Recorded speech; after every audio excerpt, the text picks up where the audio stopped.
ನಮಸ್ತೆ ಎಲ್ಲರಿಗೂ. ಇವತ್ತು ಮಂಗಳವಾರ. ಇವತ್ತು ಬೆಳಗಿನ ಎದ್ದು ನಮ್ಮ ಮನೆಯವರು ಇವತ್ತು ಮಧ್ಯಾಹ್ನ ಫ್ಲೈಟ್ಗೆ ಕುಂಭಮೇಳ ಹೊರಟಿದ್ದಾರೆ. ಒಟ್ಟು ಡೈರೆಕ್ಟ್ ಪ್ರಯಾಗ್ರಾಜ್ ಹೋಗಲ್ಲ, ಎಲ್ಲ ಕಡೆ ವಾರಣಾಸಿ, ಅಯೋಧ್ಯೆ ಎಲ್ಲೆಲ್ಲಿ ಮುಗಿಸ್ತಾರೋ ಗೊತ್ತಿಲ್ಲ. ಎಲ್ಲ ಮುಗಿಸಿ ಲಾಸ್ಟಿಗೆ ಪ್ರಯಾಗ್ರಾಜ್ ಹೋಗಿಬಿಟ್ಟು ಅಲ್ಲಿಂದ ವಾಪಸ್ ರಿಟರ್ನ್ ಗಂಗೆ ತೊಗೊಂಡು ಇಲ್ಲಿಗೆ ಬರ್ತಾರೆ. ಅದಕ್ಕೋಸ್ಕರ ಇವತ್ತು ಮಧ್ಯಾಹ್ನ ಅರ್ಜೆಂಟ್ ಕೆಲಸ ಇತ್ತು ಅಂತ ಹೇಳಿಬಿಟ್ಟು ಸಡನ್ಲಿ ಮತ್ತು ಇನ್ನು 1 ವೀಕ್ ರಜೆ ಹಾಕಿದರೆ ಪ್ರಾಬ್ಲಮ್ ಆಗುತ್ತೆ ಅಂತಬಿಟ್ಟು ಎಮರ್ಜೆನ್ಸಿ ಯಾವುದೋ ವರ್ಕ್ ಇತ್ತು ಅಂತ ಹೇಳ್ಬಿಟ್ಟು ಹೋದರು.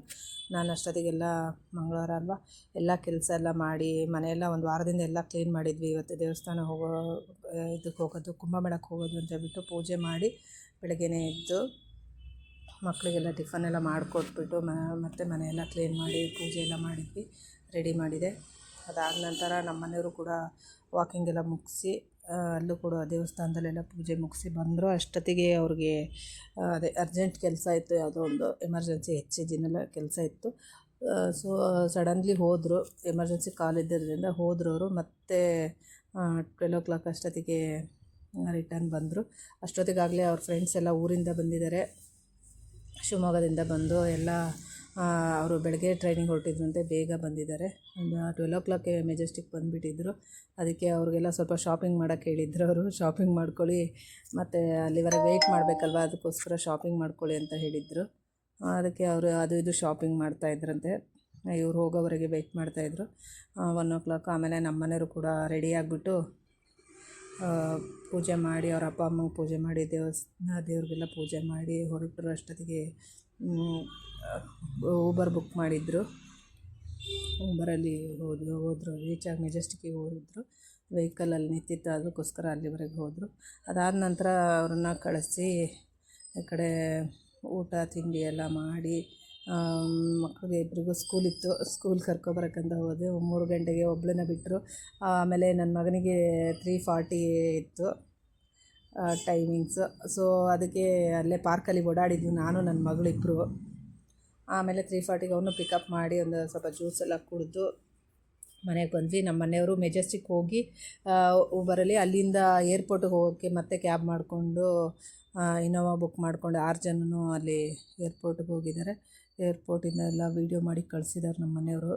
ಎಲ್ಲ ತುಂಬ ಲಾಂಗ್ ಟೈಮು, ತುಂಬ ಫ್ರೆಂಡ್ಸ್ ಎಲ್ಲ ಮೀಟ್ ಆಗಿರೋದು, ಎಲ್ಲ ಕ್ಲಾಸ್ಮೇಟ್ಸು ಕೂಡ ಹೌದು, ಊರಿಂದ ಎಲ್ಲ ಬಂದಿರೋದು. ಮತ್ತು ಕೆಲವರೊಬ್ಬರು ಡ್ಯೂಟಿನಲ್ಲಿ ಕೊಲೀಗ್ಸ್ ಕೂಡ ಹೌದು, ಫ್ರೆಂಡ್ಸು ಹೌದು, ಕೊಲೀಗ್ಸು ಹೌದು, ಒಟ್ಟಿಗೆ ಕೆಲಸ ಮಾಡಿದವರಾಗಿದ್ದಾರೆ. ಎಲ್ಲರ ಬಗ್ಗೆ ನಮ್ಮ ಮನೆಯವರು ಇಂಟ್ರಡ್ಯೂಸ್ ಮಾಡಿಕೊಡ್ತಾ ಇದ್ದಾರೆ. ಅವರು ಬ್ಲೂ ಶರ್ಟವರು, ಮೆರೂನ್ ಶರ್ಟರು ಇಬ್ಬರು ಕೂಡ ನಮ್ಮ ಊರವರೇ, ಎಲ್ಲರೂ ಊರವರೇ. ಅವರು ಜೊತೆಗಿದ್ದವರೇ ಎಲ್ಲರೂ. ಅವರು ಅದೇ ಫ್ಲೈಟಲ್ಲಿ ಲಾಸ್ಟ್ ಟೈಮು ಅವರು ಕೂಡ ಬ್ಯಾಂಕಾಕ್ ಹೋಗುವಾಗ 12 ಇಯರ್ಸ್ ಬ್ಯಾಕ್ ಅವರು ಬ್ಯಾಂಕಾಕ್ ಟ್ರಿಪ್ ಮಾಡುವಾಗ ಜೊತೆಗೆ ಇದ್ವಿ ಅಂತ ಹೇಳ್ತಾಯಿದ್ರು. ಇದು ಸೇಮ್ ಸಿಚುಯೇಷನ್, ಇವಾಗ ಜೊತೆಗೆ ಫ್ಲೈಟೆಲ್ಲ ಜೊತೆಯಾಗಿ ಕೂತ್ಕೊಂಡು ಹೋಗ್ತಾಯಿದ್ದೀವಿ ಅಂತ ಹೇಳ್ತಾಯಿದ್ರು.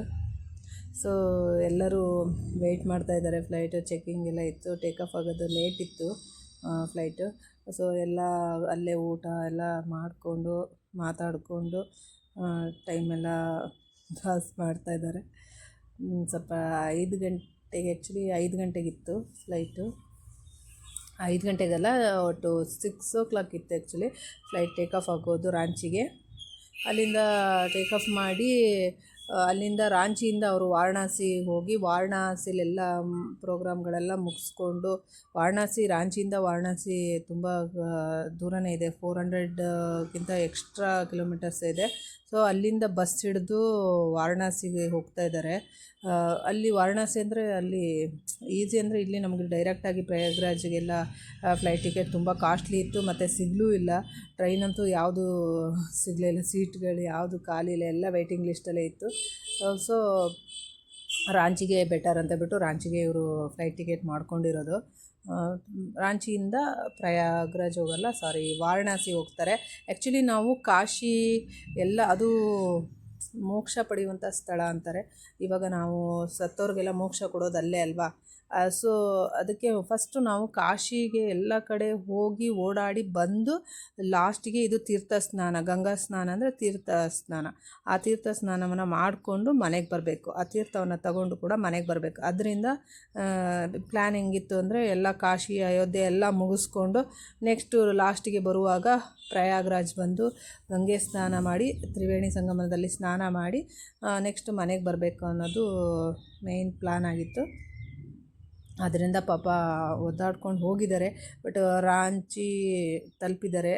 ರಾಂಚಿ ತಲುಪಿದ ನಂತರ ಹೇಗೆ ಅನ್ನೋದನ್ನು ಪ್ಲ್ಯಾನ್ ಮಾಡ್ತೀವಿ ಅಂತ ಹೇಳಿದರು. ಆಮೇಲೆ ಬಸ್ ಸಿಕ್ತಂತೆ, ಬಸ್ಸು ಸೆಮಿ ಸ್ಲೀಪರು ಸಿಕ್ತಂತೆ ಪ್ರಯಾಗ್ರಾಜ್ಗೆಲ್ಲ ವಾರಣಾಸಿಗೆ. ಬಟ್ ನಿನ್ನೆ ನೈಟು ಹೊರಟಿದ್ದು 10 o'clock, ಮಾರ್ನಿಂಗ್ 9 o'clock ರೀಚ್ ಆಗಬೇಕಿತ್ತು. ಆ್ಯಕ್ಚುಲಿ ಅಲ್ಲೆಲ್ಲೋ 180 kilometers ಅಷ್ಟು ಸ್ವಲ್ಪ ಜಾಮ್ ಆಗಿತ್ತಂತೆ. ಸೊ ಅದು ರೂಟ್ನ ಚೇಂಜ್ ಮಾಡಿಬಿಟ್ಟು ಬಸ್ನವ್ರು ಬೇರೆ ಕಡೆಯಿಂದ ಹೋಗಿದ್ದಾರೆ. ಇನ್ನು ವಾರಣಾಸಿ ರೀಚ್ ಆಗೋಕ್ಕೆ 1 o'clock ಇಲ್ಲ 2 o'clock ಆಗತ್ತಂತ ಹೇಳ್ತಾಯಿದ್ದಾರೆ. ಮಧ್ಯಾಹ್ನ ಹೊರಟಿದ್ದು ನಿನ್ನೆ ನೈಟ್ 10 o'clock ಆ್ಯಕ್ಚುಲಿ ವಾರಣಾಸಿಗೆ ಹೊರಟಿರೋದು, ರಾಂಚಿಯಿಂದ ವಾರಣಾಸಿಗೆ ಹೊರಟಿರೋದು. ಬಟ್ 9 hours ಜರ್ನಿ ಅಂತಿತ್ತು. ಇವಾಗ 9 hours ಹೋಗಿ ಎಲ್ಲೆಲ್ಲೋ ಸುತ್ತಾಕೊಂಡು ಹೋಗಿ ಇವಾಗ ಅಲ್ಲಿಗೆ ಹೋಗ್ತಾರೆ ಅಂತ ಹೇಳಿದ್ದಾರೆ. ನಮ್ಮ ಮನೆಯವ್ರು ಹೋಗ್ತೀವಿ ಅಂತ ಹೇಳಿದ್ದಾರೆ. ಇದು ಬಂದು ಫ್ಲೈಟಿಂದ ಇಳಿದಿರೋದು. ಆ್ಯಕ್ಚುಲಿ ನಮ್ಮ ಮನೆಯವ್ರು ವೀಡಿಯೋ ಮಾಡಿ ಹಾಕಿದ್ದಾರೆ. ಫ್ರೆಂಡ್ಸ್ ಎಲ್ಲ ಒಟ್ಟಿಗೆ ಫ್ಲೈಟಿಂದ ಇಳಿದು ವೀಡಿಯೋ ಮಾಡಿರೋದು. ಇದಾದ ನಂತರ ಬಸ್ ಹತ್ತಿ ಹೋಗ್ತಾರೆ ಅವರು. ಅಲ್ಲೆಲ್ಲ ಟಿಫನ್ ಎಲ್ಲ ಮಾಡಿ ಸ್ವಲ್ಪ ಊಟ ಎಲ್ಲ ತಿಂದು ರೋಟಿ ಕರಿ ಎಲ್ಲ ತಿಂದ್ರಂತೆ. ಒಟ್ಟು ಖುಷಿಯಾಗಿದ್ದಾರೆ. ಆರಾಮಾಗಿ ಇಂಡಿಗೋ ಫ್ಲೈಟಿಂದ ಇಳಿದಿದ್ದಾರೆ ಸೇಫಾಗಿ, ಯಾವ ಸಮಸ್ಯೆಗಳು ಇಲ್ದಂಗೆ. ನಮ್ಮ ಮನೆಯವ್ರು ಅದನ್ನೇ ಅಂತಾಯಿದ್ರು, 18 ವರ್ಷ ಇಂಡಿಗೋ ಸರ್ವಿಸ್ಸು ತುಂಬ ಚೆನ್ನಾಗಿ ಕೊಟ್ಟಿದ್ದಾರೆ ಅಂತ ಹೇಳ್ಬಿಟ್ಟು ಹೇಳ್ತಾಯಿದ್ರು. ಯಾವ ತೊಂದರೆ ಇಲ್ಲದೆ ಆರಾಮಾಗಿ ಇಳಿದ್ವಿ ಬಂದ್ವಿ ಅಂತ ಹೇಳ್ತಾಯಿದ್ರು. ಬಟ್ ನೆಕ್ಸ್ಟು ಇಲ್ಲಿಂದ ಅದೇ ವಾರಣಾಸಿಗೆ ಹೋಗ್ತಾಯಿದ್ದಾರೆ. ಇವರು ಕೂಡ ಎಲ್ಲ ಕ್ಲಾಸ್ಮೇಟ್ಸ್ ಲೆಕ್ಚರ್ ಆಗಿದ್ದಾರೆ. ಅವರು ಕೂಡ ಇನ್ನೊಬ್ಬರು ಎಲ್ಲರೂ ಒಳ್ಳೊಳ್ಳೆ ಇದರ ಪೋಸ್ಟಲ್ಲೇ ಇದ್ದಾರೆ. ಕೊಲೀಗ್ಸ್ ಕೂಡ ಆಗಿದ್ದರು. ಒಬ್ಬರು ಜೊತೆಗೆ ವರ್ಕ್ ಮಾಡಿದರು ನಮ್ಮ ಮನೆಯವರು. ಇಲ್ಲಿಬ್ಬರು ಜೊತೆಗಾರರು ಜೊತೆಗೆ ವರ್ಕ್ ಮಾಡಿದವರು ಮತ್ತೆಲ್ಲ ಕಾಲೇಜ್ ಮೇಟ್ಸು, ಆವಾಗಿಂದ ಸ್ಕೂಲು ಜೊತೆಗೆ ಓದ್ದವರು ಎಲ್ಲರೂ ಊರಿನವರು ಕೂಡ ಹೌದು. ಒಟ್ಟಿಗೆ ಎಲ್ಲರ ಜೊತೆ ಎಂಜಾಯ್ ಮಾಡ್ತಿದ್ದಾರೆ. All the best.